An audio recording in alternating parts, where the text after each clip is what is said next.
J'ai le plaisir d'accueillir une équipe de martiens. Non, ce n'est pas des martiens. Pas tout Une à équipe fait. d'enseignants. Alors tu viens de quel... Je suis Geneviève Ponsonnet, professeure de physique-chimie au lycée Blaise Pascal à Orsay, dans l'académie de Versailles.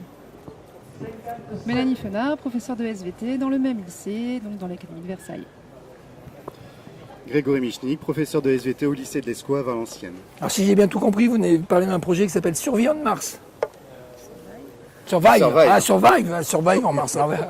On Mars. Alors qui c'est qui peut parler de ce projet? Non, vas-y, commence. Vas-y, commence. C'est un projet qui a démarré il y a un petit peu plus d'1 an maintenant, suite au Clic 2016, Ouais. grâce à l'inspiration de Sébastien Franck qui a réalisé un jeu qui s'appelle Founders Lane, qui consiste à réaliser une ville virtuelle dans laquelle les élèves doivent interagir, remplir des missions, se donner des calls, etc., des problèmes. Eh bien, nous, on a eu l'idée en tant que prof de SVT, Mélanie et moi, d'adapter ce concept-là, mais avec un niveau scientifique et avec une action qui se déroule entièrement sur Mars.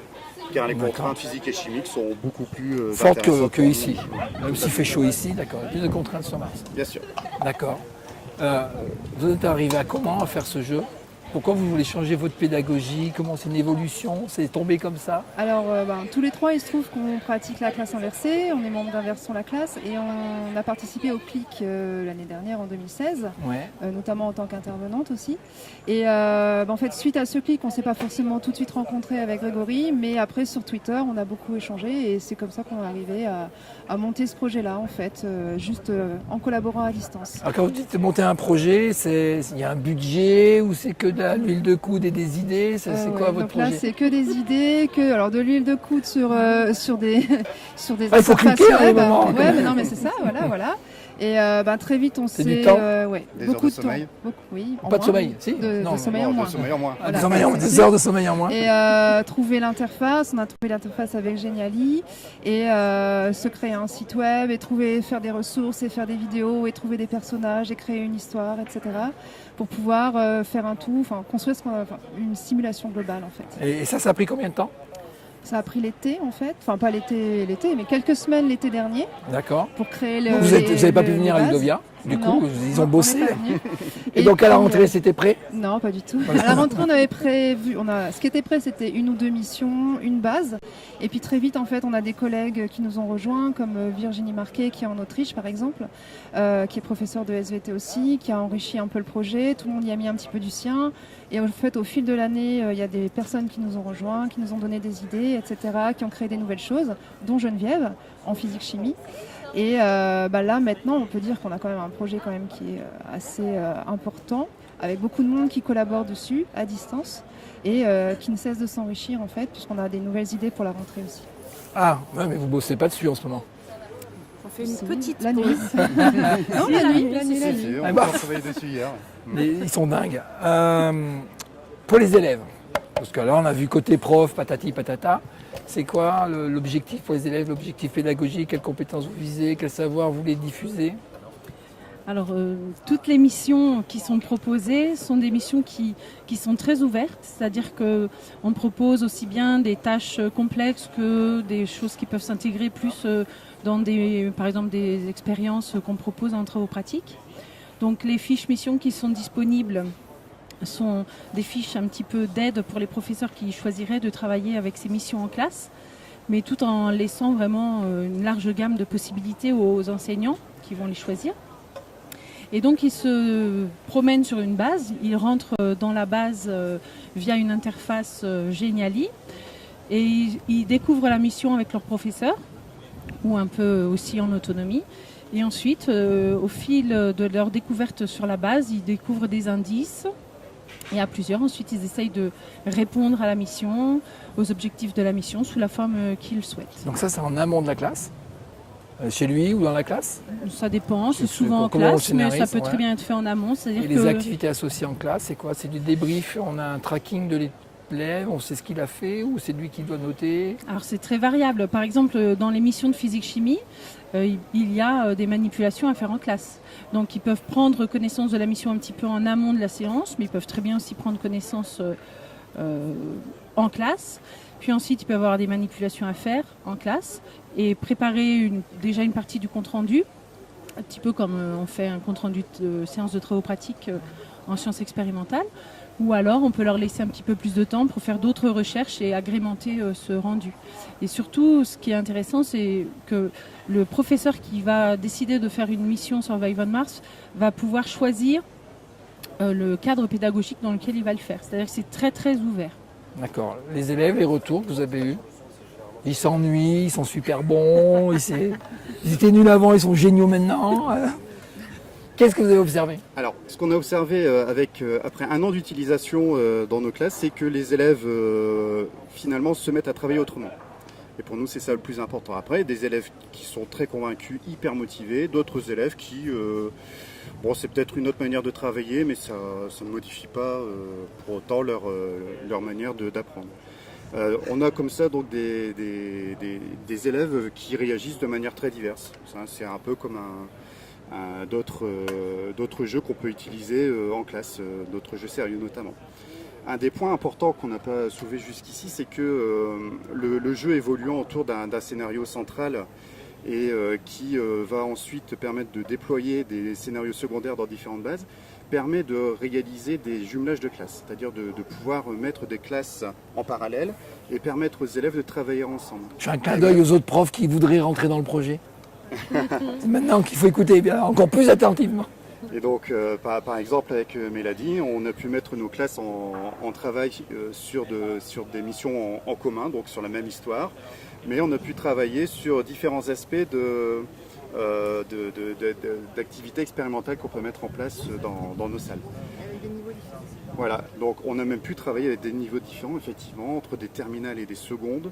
On a même pu faire un jumelage à 3 classes. Ils communiquent à travers le jeu ou vous prenez des ENT extérieurs, des outils extérieurs pour communiquer ou c'est outillé par le jeu lui-même? On utilise effectivement des outils extérieurs et notamment notre outil préféré, c'est Twitter. D'accord. Voilà, on sait pourquoi.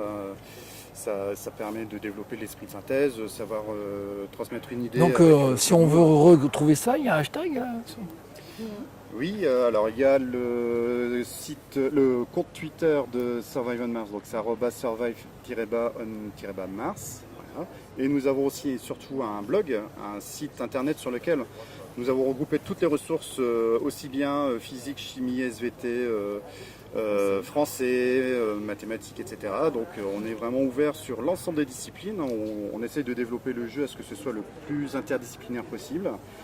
Et l'adresse donc de ce blog, c'est surviveonmars.portail-svt.com. Juste une chose aussi, un autre outil de partage important qu'on utilise beaucoup, c'est Padlet. Parce que sur Padlet, justement, on peut déposer des productions, on peut partager avec une autre classe, l'autre classe peut faire des commentaires, le prof peut faire des commentaires, bref, on peut s'échanger beaucoup de choses en fait avec cet outil-là. Donc qu'est-ce que vous êtes venu présenter? Je t'ai coupé, hein, mais parce qu'il faut qu'on fasse court. Parce que là, déjà, on s'étale. Qu'est-ce que vous êtes venu présenter? Le projet en Explore Camp, en atelier à Ludovia? Et pourquoi vous êtes à Ludovia? Vas-y. Alors en fait, on présente 3 choses. Enfin, on est à Ludovia et au CLIC en fait. Ouais. Donc à Ludovia, on fait un Explore Camp donc pour présenter très simplement le projet. Quand? Un seul Explore. Ouais, mais quand? Oui, C'est demain?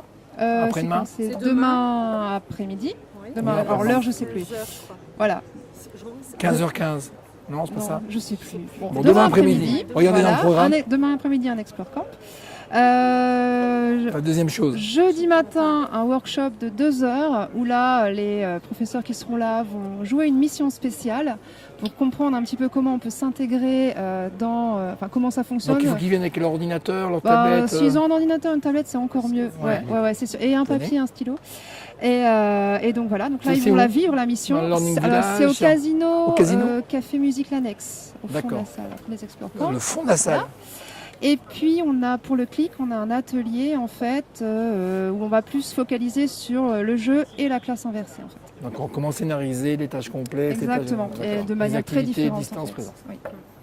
Très bien. Je voulais juste rebondir très très rapidement sur le fait que avec ce jeu, on peut vraiment s'intéresser à tous les niveaux. C'est-à-dire qu'on a aussi des personnes dans les classes en CM1, CM2, etc. jusqu'au lycée. Et quand on parlait de coopération entre les classes, un exemple. Là, vous avez parlé d'un exemple où des terminales et des secondes parlaient ensemble. L'année prochaine, j'ai un projet. Alors moi, je suis en physique-chimie avec mes élèves de seconde. On va être en collaboration avec une classe de CM2 sur le français, sur des travaux d'écriture. Voilà, donc c'est pour vous dire que vraiment, le champ des possibles est extraordinaire. Il suffit juste d'avoir des idées, des envies, de vouloir se lancer dans des choses un petit peu différentes avec ses élèves. Et vous nous contactez et on aura toujours des réponses pour vous. Sur Twitter ou sur Facebook aussi. On a une page Facebook. On a parlé d'évolution, vous voulez rester tous les trois ou vous dites venez travailler avec nous? On n'est pas que trois. Venez, on a besoin de vous. On est déjà 10. Voilà, on est Ah, déjà ils une sont- bonne dizaine de professeurs. Il nous manquerait peut-être maintenant des professeurs Maths. d'histoire géo. Maths, ça Ouais. commence à venir. Mais on aimerait des disciplines un petit peu, les langues notamment. Les PE. Les professeurs des écoles aussi sont les bienvenus. Professeurs de fac peut-être, pourquoi pas. Peut-être même des partenaires qui sont plus en contact avec les métiers de l'aérospatiale par exemple. D'accord. Ça pourrait être intéressant pour nous, Sur nous sélectionner aider en tout cas à présenter des ressources originales. Bref, c'est... Donc voilà, le on est moteur, ouvert à toute c'est collaboration. pas financier, c'est le plaisir d'enseigner. Voilà, c'est le plaisir Oh, d'enseigner. on est d'accord, hein, on n'est pas là pour bricoler. Voilà, et voilà, pour l'année prochaine, on a de multiples projets encore. Donc projet sans trop en dévoiler, donc projet d'escape game qui pourrait être mis en place dans tous les établissements en France par les CDI par exemple. Bon, on en Et parlera l'année prochaine. Voilà, voilà, il est parti, je ne vais pas l'arrêter. Donc voilà, le projet ce serait de réaliser une espèce de mallette dans laquelle il y aurait tout le nécessaire pour pouvoir mettre en place très rapidement un jeu dans un établissement. Bon. Et là, on a besoin. Là on a besoin de sous. Voilà. Si Donc, quelqu'un nous écoute. amis sponsors, amis du ministère, il y a un projet à suivre. Merci. On se retrouve l'année prochaine Merci. pour faire les bilans de l'appel à Pépette et voir si c'est tombé. On fait comme ça? À l'année prochaine. Comme ça. Merci. Merci.